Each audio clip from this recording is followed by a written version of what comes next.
Hey friends. Okay, so we're going to talk about progressive overload here today. I want you to understand this concept because it is honestly one of the most important principles when it comes to training.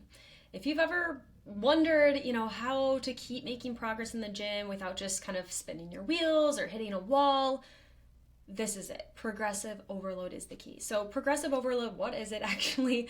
Progressive overload simply means doing a little bit more over time so that your body has a reason. It's forced to actually adapt. Your muscles, your strength, your performance isn't going to improve just because you show up. They improve because you give them a challenge that it's not used to yet, right? So being able to push yourself is really the key here. And in a way that's smart, not random. So without progressive overload, honestly, your body just gets really good at what it's already doing, and the results will slow down or stop, right? Because if you go to the gym and the first time you do a bent leg deadlift and you use, let's say, 20-pound weights, over time you're going to get really strong, and that's going to be pretty easy, even though it used to be challenging. If we don't continue to implement progressive overload, your results will slow and stop entirely at some point. So, progressive overload, the principle of it, by applying it, you're essentially telling your body, like, hey, you better get stronger. I need you to get stronger. I need you to build more muscle. I need you to become more resilient. And this is how we get consistent progress instead of just plateauing.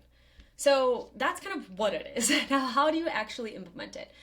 Couple of different ways that we can apply progressive overload.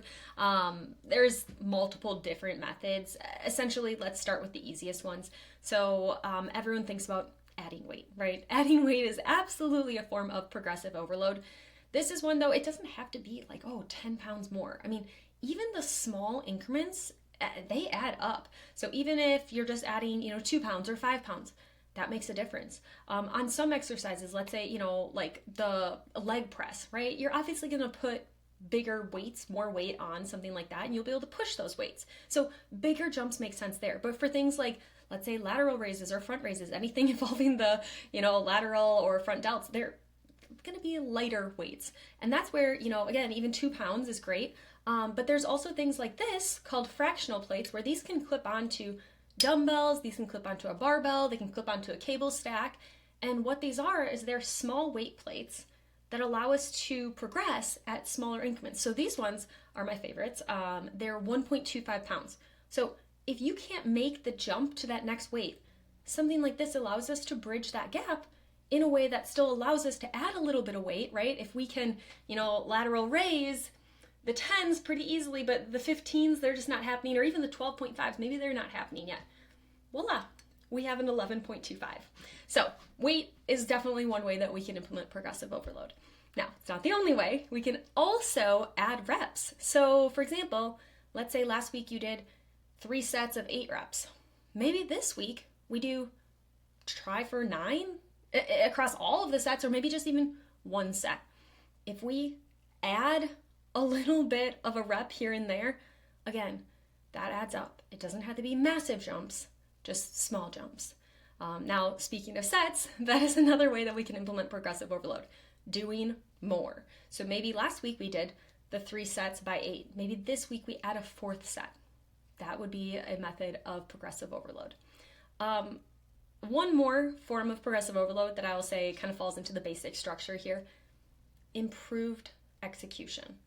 Whether that's better form, better control, better tempo, better technique, all of these increase the challenge without changing anything else.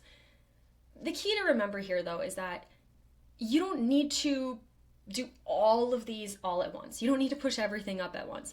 Honestly, just even doing one of these from week to week is fantastic. And I mean, again, we're just nudging the bar a little bit higher each week. Now, I'll be honest with you though, you will not progress every single week. That would be unrealistic. We also know there's outside variables. So we're going to ask you to try to push yourself to do more. But again, just know that if you don't do it this week, great, let's just make sure it happens next week. So overall, there's a lot of other ways that we can implement progressive overload that are a little bit more advanced, like cluster sets, myo reps, everything like that. But this is the basic structure that we're going to focus on right now. So again, to summarize this, if you ever feel like you're stuck, focus in on progressive overload. We want to implement progressive overload somewhere in every single training session that we do. It really is the foundation for building muscle strength and seeing real long-term results, not just short-term. So this is why we're always going to program this in for our clients.